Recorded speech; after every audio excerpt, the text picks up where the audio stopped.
వేదిక పైనున్న గౌరవ ముఖ్యమంత్రి శ్రీ నారా చంద్రబాబు నాయుడు గారికి, బోఫర్స్ కుంభకోణాన్ని బయటికి తీసుకొచ్చిన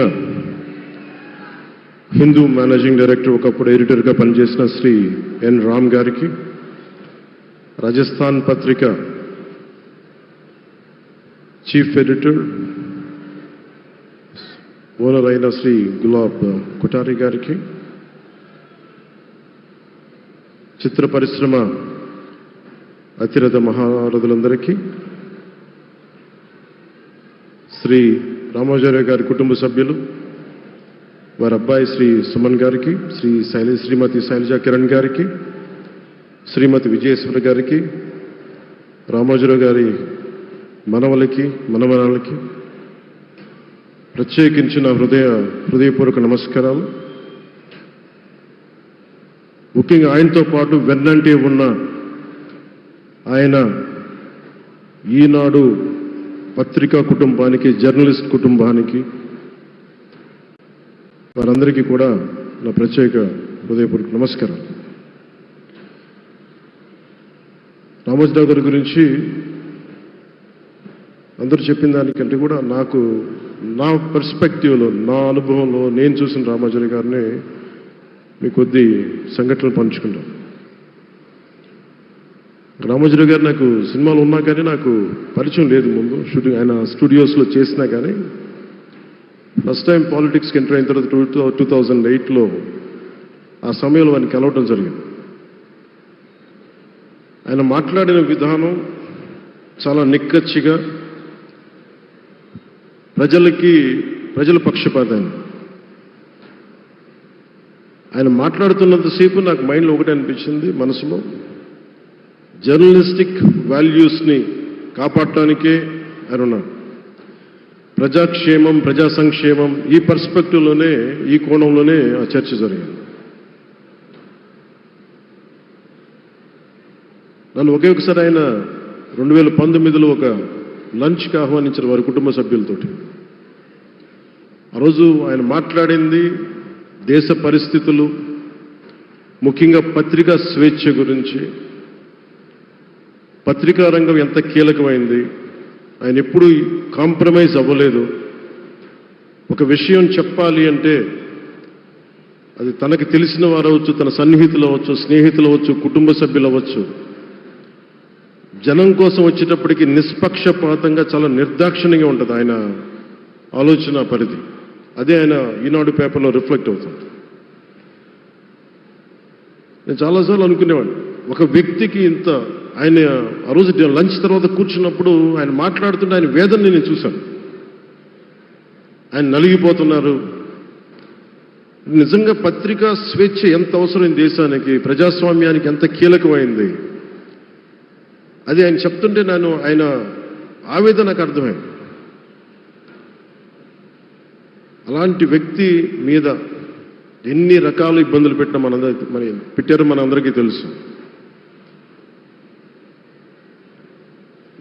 ఒక పేపర్ ఒకటే నడపటం చాలా కష్టసాధ్యమైంది. కానీ దాంతోపాటు ఆయనకి నష్టపోవడానికి, జనరల్గా అలాంటి విలువలు, కమిట్మెంట్ ఉన్నవాళ్ళు మిగతా వ్యాపారాలుంటే ఆయన్ని అన్ని రకాలుగా దాడులు చేయడానికి చాలా తేలిక. అలాంటి దాడుల్ని తట్టుకుంటూ యాజ్ ఎ జర్నలిస్ట్ ఆయన అన్కాంప్రమైజింగ్ యాటిట్యూడ్, అన్కాంప్రమైజింగ్ వాలర్, అవన్నీ ఆయన్ని నాకు చూస్తే చాలా చాలా ఆనందం వేసింది. ఆయన ఒకటే చెప్పారు నాకు, your upcoming political leader, I wish you all the best. నీ జీవితంలో నువ్వు కాంప్రమైజ్ అవ్వకు, what ever you believe in, నువ్వు ఏదైతే నమ్ముతావో దాన్ని త్రికరణ శుద్ధిగా చేయని చెప్పి ఆయన చెప్పింది నేను ఈ రోజుకి మర్చిపోలేను. అలాంటి మహానుభావుడు సంస్మరణ సభకి నేను ఈరోజు ఇక్కడికి రావటం ఆంధ్రప్రదేశ్ ప్రభుత్వం భాగంగా నాకు నిజంగా చాలా ఆనందంగా ఉంది. రైట్ టు ఇన్ఫర్మేషన్ యాక్ట్ దారిలో చూస్తూ ఉంటుంది దాకా ఎగ్జిబిషన్లో 2008 రైట్ టు ఇన్ఫర్మేషన్ యాక్ట్లో ప్రజలకు ప్రతిదీ తెలియాలి, ప్రభుత్వంలో ఏం జరుగుతుంది, ప్రభుత్వం ఏం తీరుతలు ఎలా ఉంది అని. దానికోసం ఆయన అందరినీ కలిపి ఆంధ్రప్రదేశ్లో, ప్రత్యేకించి ఉమ్మడి ఆంధ్రప్రదేశ్లో ఆయన ఒక ఉద్యమకర్తగా కూడా వ్యవహరించారు. ఒక ఆర్టీఐ లాంటి థాట్ ప్రాసెస్ ఉండాలి అంటే ఒకటే ఉంటుంది, ఇది ఏమి జరిగినా ప్రజలకి తెలియాలి, ప్రభుత్వంలో ఉన్న రాజకీయ వ్యవస్థ ఏమి చేసినా ప్రజలకి తెలియాలి, వారికి అండగా ఉండాలని చెప్పి ఆయన చేసిన ఈ యజ్ఞం చాలా జటిలమైంది, చాలా కష్టమైంది.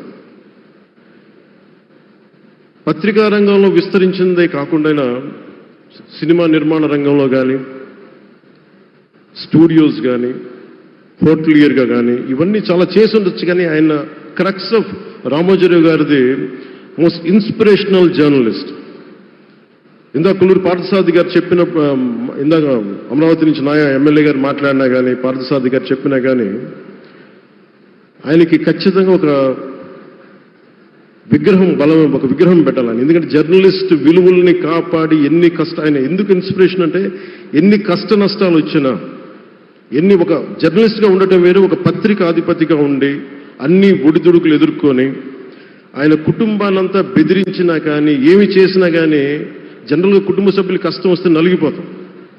కానీ అది కూడా దాటుకొని నేను నా జర్నలిస్ట్ వాల్యూస్ నేను కాంప్రమైజ్ అవ్వను, ఏదైతే జరగనని చెప్పి ఆయన కూర్చోబెట్టి at the cost of his family members also he vent ahead and uphold the journalistic values.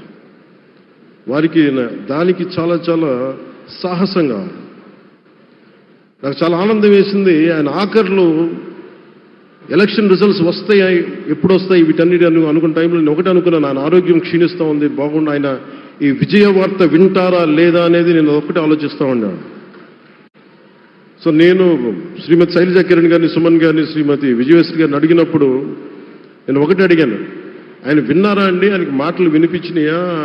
అందరూ చెప్తాను ఆయన వినిపించట్లేదంటే, లేదు, చాలా ఒక 24 గంటలు ఆ విజయాన్ని దశాబ్దం పాటు నలిగారు, దశాబ్దన్నర పాటు నలిగి ఆయన్ని నలిగిన తర్వాత ఆయన అలాంటి వ్యక్తి విజయ వార్త వినకపోతే అక్షోభిస్తుందేమో ఆత్మని అనిపించేది. కానీ విజయ వార్త వినే ఆయన పరమదించారు. అందుకు నాకు చాలా ఒక తృప్తినిచ్చింది. అలాంటి మహానుభావులకి నా నివాళులు అర్పిస్తూ ఆయన నుంచి ఎవరైనా నేర్చుకోవాల్సింది, ప్రజాస్వామ్యాన్ని పరిరక్షించడానికి ఎవరి స్థాయిల్లో, ఒక పత్రికాధిపతిగా కావచ్చు, ఎవరు ఏ స్థాయిలో ఉన్నా దాన్ని మనం కాపాడాల్సిన అవసరం ఉంది. అలాగే ఆయన జర్నలిస్టిక్ వారసత్వ ప్రవాహం అంటే ఉదాహరణకి ఈనాడు, ఈటీవీ తాలూకు ప్రజెంటేషన్ ఆఫ్ న్యూస్ చాలా న్యూట్రల్గా, అన్బయాస్డ్గా ఉండదు. ఏదైనా విషయం చెప్పేటప్పుడు నా గురించి ఎంత రాస్తారో, నన్ను తిట్టాలనుకున్నప్పుడు అంతే తిడతారు. అంటే నువ్వు చేసే పనిని బట్టే గుర్తిస్తారు తప్ప నాకు తెలుసు కదా అని చెప్పి మళ్ళీ దానికి ఫేవరెటిజం ఉండదు. అది తెలుగుదేశం పార్టీ కావచ్చు, ఇంకొక పార్టీ కావచ్చు, కాంగ్రెస్ కూడా కావచ్చు. కాంగ్రెస్ చేస్తే కాంగ్రెస్ని ఆయన్ని పైకెత్తిన సందర్భాలు ఉన్నాయి. అలాగే ఏ పార్టీ తప్పులు చేసి నచ్చని ప్రజలకి ఇబ్బందికరమైన సంఘటనలు జరిగినప్పుడు ఏం మాత్రం వెనకాడకుండా ఫ్రంట్ పేజీలు వేసేవాడు. ఫ్రంట్ పేజీలో మరీ చాలా బలంగా చేసేవాడు. సో అందుకే నాకు అనిపించింది ఒక జర్నలిస్టిక్ వాల్యూస్, ఆయన తాలూకు వారసత్వ ప్రవాహం ప్రతి జర్నలిస్టు పుణికిపుచ్చుకోవాలి, అది తీసుకోవాలి. ఒక నది ఒక ప్రవాహం వెళ్తున్నప్పుడు మన స్థాయి, అది నువ్వు ఒక చిన్న బకెట్తో తీసుకుంటావు, చెంబుతో తీసుకుంటావు, ప్రవాహంలో నీళ్లు ఉన్నట్టుగా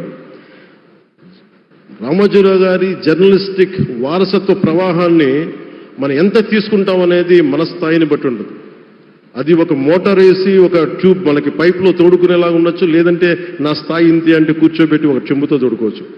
అలాంటి అపరిమితమైన ప్రవాహం, ఆగని ప్రవాహం, ఉధృతమైన రామోజీరావు గారి జర్నలిస్ట్ వారసత్వ ప్రవాహం ఈ రాష్ట్ర ప్రజలందరూ కూడా, తెలుగు ప్రజలందరూ కూడా దాని నుంచి మనకి ఒక స్ఫూర్తిని తీసుకోవాలని మనస్ఫూర్తిగా కోరుకుంటూ, నాకు అవకాశాన్ని ఇచ్చిన నా సహచర మంత్రివర్యులందరికీ, ఇక్కడికి వచ్చిన ప్రత్యేక ఆహ్వానితులుగా వచ్చిన జర్నలిస్ట్ పెద్దలందరికీ, పత్రికా ప్రతినిధులందరికీ, ఇక్కడికి వచ్చిన అతిథులందరికీ, విశిష్ట అతిథులందరికీ ప్రత్యేకమైన ధన్యవాదాలు తెలియజేసుకుంటూ, కృతజ్ఞతలు తెలియజేసుకుంటూ సెలవు తీసుకున్నాను. జై Hind. Thank you honourable deputy chief minister గారు.